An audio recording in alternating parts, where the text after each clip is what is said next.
What's up, expats and travelers alike? I'm Josh with Expats Everywhere. And I'm Kalie. And in this video today, if you guys are new to the channel, we're going to talk about why we moved from the US to Spain. We have 4 reasons. I'm going to talk about my 2. Kalie's going to talk about her 2. Let's go. My first reason for wanting to go to Spain was because, one, it was kind of this magical place to me. And when I was in college, I was looking into doing a study abroad, but I didn't want to go by myself. So when Josh and I met and he was talking about Europe, I was thinking Spain would be great if he wants to go with me, right? Yeah, I don't know if I've been like the thing that spurred you on in life or your crutch. Well, yeah, because I didn't want to go by myself. In my junior year, I was looking into Spain, but I couldn't find anyone to go with me. I had a lot of friends who were interested, but because of their majors, they weren't able to. So then when Josh and I met my senior year and he was talking about Europe, I was like, would Spain work? Even though it kind of took us a while to get around to Spain. We were looking at other European places. Yeah, that's right. But it was always this magical place to me, I guess, and I was, funny enough, looking into moving to Europe my junior year, and then when I met Josh my senior year, it kind of made it happen, which the other good thing about it for me was I really didn't want to go to graduate school at the time. I was burnt out from school, so I was like, how can I evade graduate school? And he kind of, maybe that's where the crutch part comes in, he kind of, put these ideas in my head that this could actually happen. We could actually move to Europe. Yeah, and funny enough, I was the one that ended up going back to school. Yeah, thankfully I did not. What's your first reason? I had done a missions trip to Slovakia with my church, and I realized that I could teach. During the missions trip, we were basically teaching at an English camp, and I realized, 1, this is really fun, and 2, I am not so bad at it. Like, I'd never thought about teaching, and an opportunity presented itself for me to go on this missions trip and teach. And when I realized that I could teach, then I was like, okay, so path of least resistance to getting abroad is to be able to teach abroad. And that's when I started to look around at different courses and ways of getting into teaching. Long story short, there was a master's program in Madrid, and I was able to get into that, and that was kind of my gateway. So I definitely think that one of the reasons I left the US for Spain is because it was easy to get in as a teacher with this master's program. And teaching sounded awful to me, so when he was talking about teaching, I was like, that's not an option for me. What else can we find? And so that's when we found the au pair job for me. And we started looking into being an au pair, a nanny. So I really liked taking care of kids, and Josh was going to go into the teaching area. And we found that for Spain, it wasn't that hard. A lot of people think that it's so hard to move abroad, but it's really not that hard.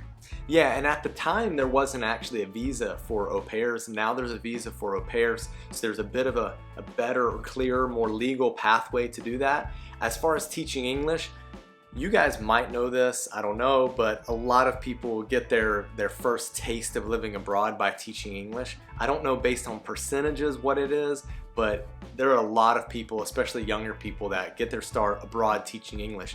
Nowadays, it's not so much that expats are ones being sent by big corporations, but it's a lot of individuals just making individual decisions to go move abroad and become an expat. So if you're thinking that it's going to be really hard to move abroad and you look at other people and you say, I wish I could do what they're doing, you can. It's definitely doable, and teaching is an option to check into. Or if you are single or living by yourself or anything like that, then maybe you could look into being an au pair or a nanny. Yeah, for sure. Teaching is not for everybody, but you might want to give it a go. So that wraps up point number 2. Let's talk about point number 3. So specifically, why Spain? Because we're talking about moving from the US to Spain. Well, when I started looking for jobs, I was looking in all over Europe because it's like, well, let's go somewhere in Europe. Let's just make this happen. But then I connected with this family on this website that I actually ended up becoming an au pair for. I really felt this connection with them, and they were in Madrid. And I didn't really know much about Madrid. I guess you know a lot about Barcelona, right? A lot of people know about Barcelona. They go on cruises. It seems to be more of a touristy destination, and it really is. Yeah. But Madrid is a great place to live, and we'll talk about that in other videos. I felt this connection with the family that I would eventually live with, and I think that's something that's really important. If you're going to be a live-in nanny, you want to feel comfortable with the people that you're going to be living with.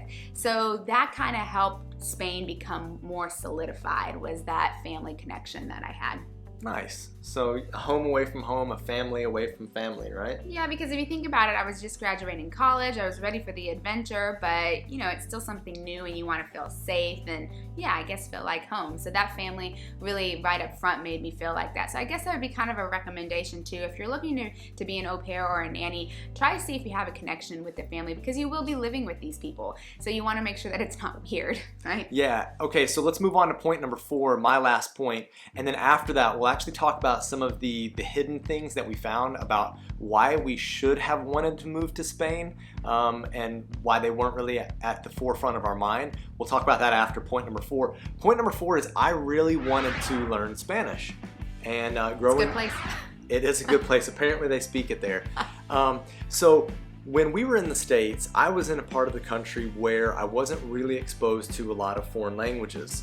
Shocker, I was born in like northeast Tennessee, southwest Virginia. Yeah. Small.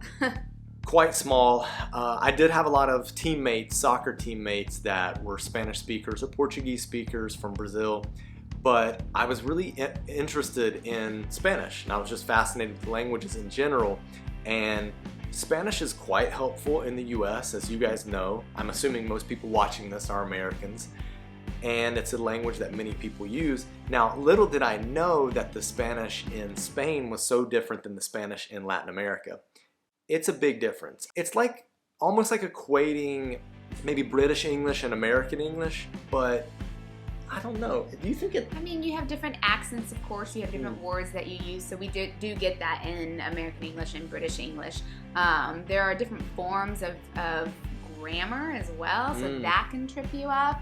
So it is quite different to what we learn in school or what is widely spoken in different parts of the US because of the Latin American cultures and influences. Okay, so some of the bonuses, we're gonna move on from me wanting to learn Spanish as a reason why we left. Some of the bonuses, I had no idea that Spain would offer such incredibly different lifestyle than the US. Now, we weren't in a big city in the US, so we weren't caught up in the rat race. But I think anywhere you are in the US, bar somewhere that's just like super laid back and chill, there's a bit of a rat race. There's a bit of like a grind that you go through, just like earn money, pay bills, you know, earn money, pay bills, that type of thing.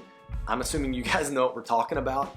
But in Spain, it was just so different. The lifestyle there was so laid back. People would, you know, take a pause in their day, Siesta. kind of a long pause, but a pause in their day, or let's say after work, 5 o'clock, 6 o'clock, whatever it may be, and go hit up a cafe or, you know, sit outside and have a beer and some tapas before they head home.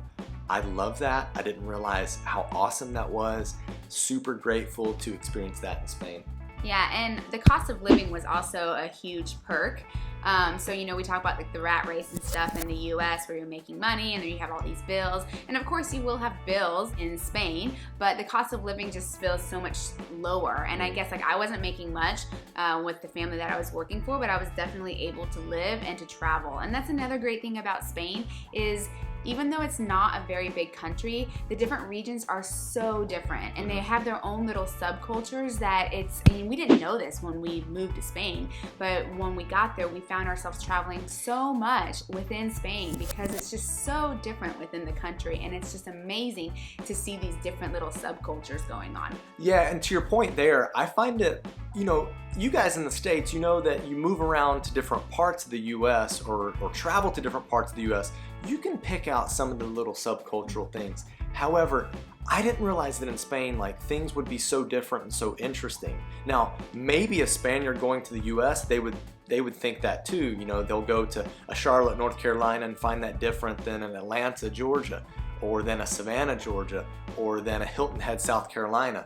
But I think as Americans, we kind of look at most of America as America, whereas when you go to Spain and you spend some time in Galicia, for example, and then you hit up Andalusia or you head up to Barcelona or you're in the Navarro, wherever it is, like they're different. They're really different. Yeah, and I really like that. And I liked exploring, and it's not too hard to explore. That's another cool thing. Train travel or bus is totally doable. So the different regions around Spain are awesome. If you guys want to learn a little more about moving, living, and working in Madrid, click here. And if you want to know the same information about Valencia, click here. We'd love to have you guys as a subscriber, so go ahead and hit the subscribe button. Now let's get moving. Bye. Bye.